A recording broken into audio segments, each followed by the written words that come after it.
Just minor stuff, stuff that we're not concerned about at all, just that, would work itself out. And that's the one plus that we've avoided, anything major, knock on wood, to this point. So we're just, guys, the normal stuff that happens in a training camp situation, where just bumps and bruises. What did you learn from playing someone else, even in an informal setting, about your team?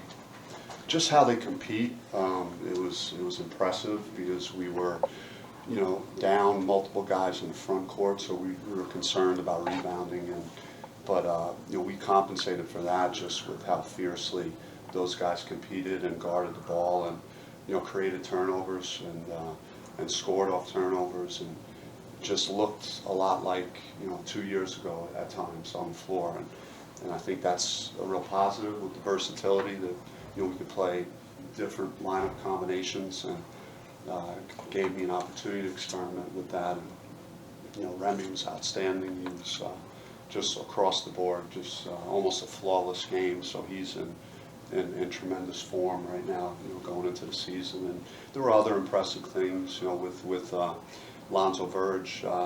Just has been off the charts for me. And as a first game, you get some jitters early, and he wasn't as good as he was in that first half, but just had a monster second half. And a lot of guys can't bounce back from maybe a poor start. He showed that he could in the scrimmage. So just it was really positive. Romello looked very good as well. Coach, could you talk about the maturation, just kind of piggybacking what you said about Remy, his maturation from when he first came on campus to now, and how he's leading the team?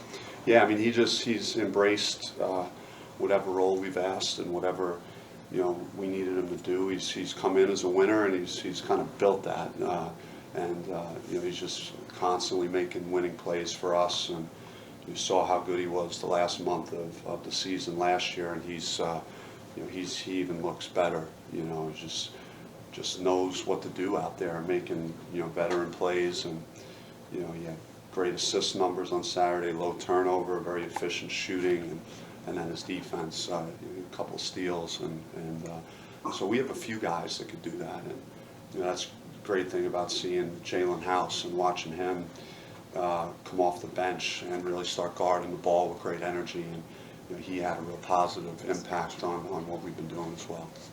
Was Alonzo, when you said he got off to a rough start, was he just not shooting the ball well, or was he just not involved as much? What was his issue there? Yeah, I think with him, he's so good off the bounce. He's so creative that sometimes he goes a little too quick. I think he wasn't playing at a speed that was ideal. He was going a little too fast out there, and just not converting some things that he would normally convert, and it just really changed dramatically, completely in the second half, though, as he got into a rhythm.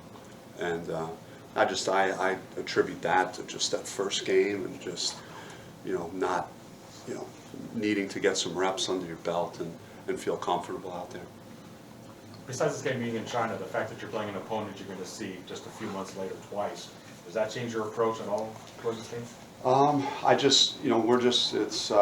It's a great opportunity. It's a good educational opportunity for our guys culturally. And we're just going out there really in a positive mindset, and trying to attack that one game, and try and make the best of it. It's for all of us. It's a chance to do something that we may never have an opportunity to do. So it's a unique game, and then we'll take care of getting the guys back and readjusted, and we hopefully have given enough time from when we play in China, and taken into account all the traveling back to get the team ready for games after that. But the fact you're playing Colorado, a team you're going to face twice again this year, I mean, does that kind of add a unique challenge you never had? Yeah, I mean, we don't go to the mountains, so it's we're going to have them. We'll have them once in league play and once in a non-conference. But you're right, it is a very unique thing.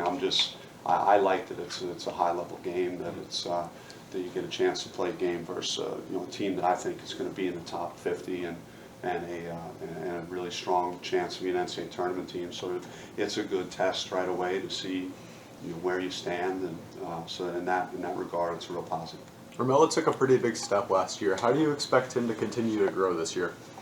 I just think his fitness is outstanding. He's really taking care of his body. He's just been working on his game. He's a veteran. He gets a lot done when you give him the ball, and he gets his touches, and he's been very efficient. He's not just trying to bully his way to the basket. He's got a number of things that he could go to that he trusts, which we notice with both hands and around the basket. If teams double him, he's really been good at throwing the ball out of the post. That's why the guards really trust him and want to get him the ball inside, because if teams do try and double him, he's finding an open teammate. So it's and then I believe in him facing a little more, going a couple of dribbles to the basket, or he's even improved as a mid-range jump shooter, which I think he'll add to his game, which he didn't have any confidence with last year.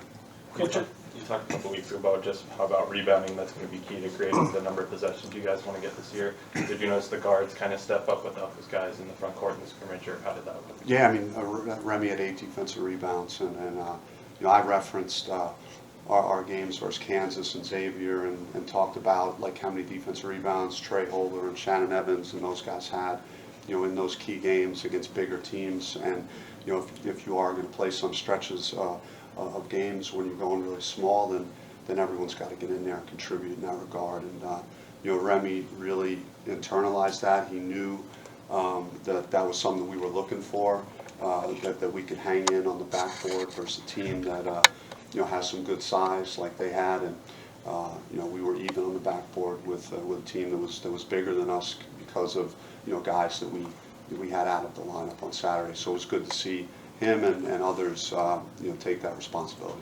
With this guard rotation specifically, do you feel like there could be too much talent, like could too many guys need play time? I mean, that's always something that shakes itself out in our practices, and again, just what guys are doing on the floor and earning minutes. And it was a pleasant surprise to see how good we were, and considering we didn't have Kamani Lawrence and Tayshaun Cherry and Khalid Thomas. So we have a pretty good feel that those guys are going to help us, but for us to play that well without them was a real positive. Ball movement been like with the guards? What's up? What's the ball movement been like with the guards? Yeah, I mean, we were high assist totals, and we've been charting it daily in practice, and it's been really good on the eye tests where they're making the extra pass, and when we penetrate and hit the lane, it's if there are guys defense rotating, that they've been good at hitting the paint and finding where their open teammate is. So it's probably as good as I've seen it since I've been here, just with the willingness to pass and move the basketball.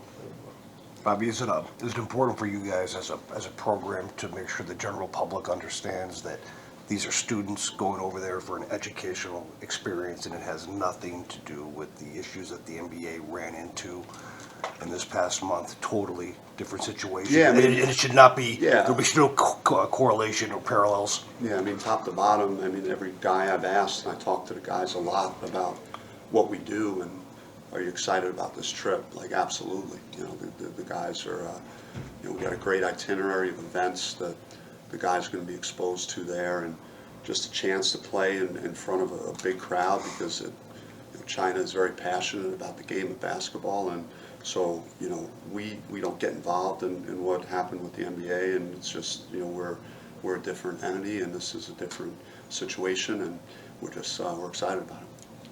Remy Martin and McKinley Ryder, two all-league caliber guards. What do you think about just having that early spotlight matchup between them? Yeah, that's they've been going at it for a couple of years, and then those guys are two of the better point guards in the country. So it's always an interesting subplot. I don't really get involved in thinking about it as much. It's more of a bigger picture. Trying to win a basketball game versus Colorado that's very well coached and a veteran team, and just have their whole team back. So they certainly have an advantage of having guys that play together for a number of years, and to a certain degree we do as well. We've just we're integrating some other guys into what we're doing as well. What about that as signposts of where you're at with your on-ball defense and your help defense and all that stuff against a guy who can create so much? Yeah, I mean, it's going to be a challenge, like when you face any good guard that, you know, could run a team and control tempo, and, you know, it's, so, yeah, it'll be certainly a test. I you know, love, you know, over the long haul, though, just our athleticism, our speed, our quickness in the backcourt and on the perimeter, and how, you know, that could really, you know, cause problems for teams. And you know, as we go on, I'm not saying it's going to happen in China, but we certainly believe that that could be one of our strengths, to try and force tempo and create pace, because we got guys that could pick up 90 feet and guard. You mentioned Khalid and Tayshaun. Is Kamani good?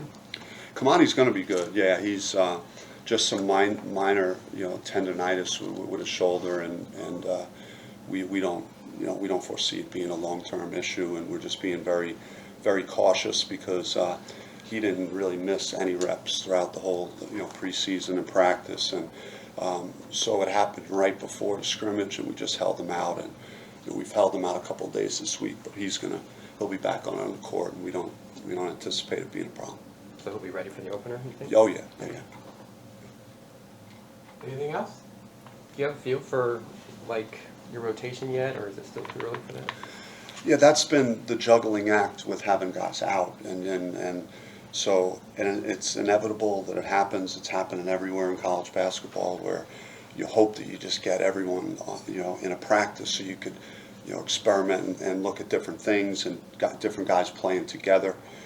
So we've been hampered by that some, just with, again, minor stuff where we just couldn't bring it, you know, it all together. So I think we're going to have now a week leading into this game where we will have a majority of our team together, and then I'll get a firmer handle on what we're going to do. But it was easy for me on Saturday to figure out a rotation due to some unexpected things, you know, with injuries and such. So, but I would like to have those difficult problems of having a lot of talent and figuring out how to put it all together and get it on the floor. And Jalen Graham, I know you were impressed with him early, and then he got hurt.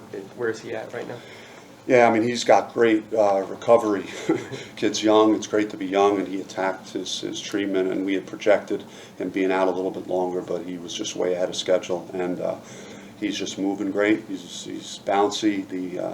The ankle doesn't appear to be any type of issue. He was moving fantastic on Saturday, and just could really do some of the things that Daquan did for us. You know, as a guy that's really got good energy and above the rim, and a shot blocker, and so we're excited about Jalen. Good. Thanks, guys. Thanks, Bobby.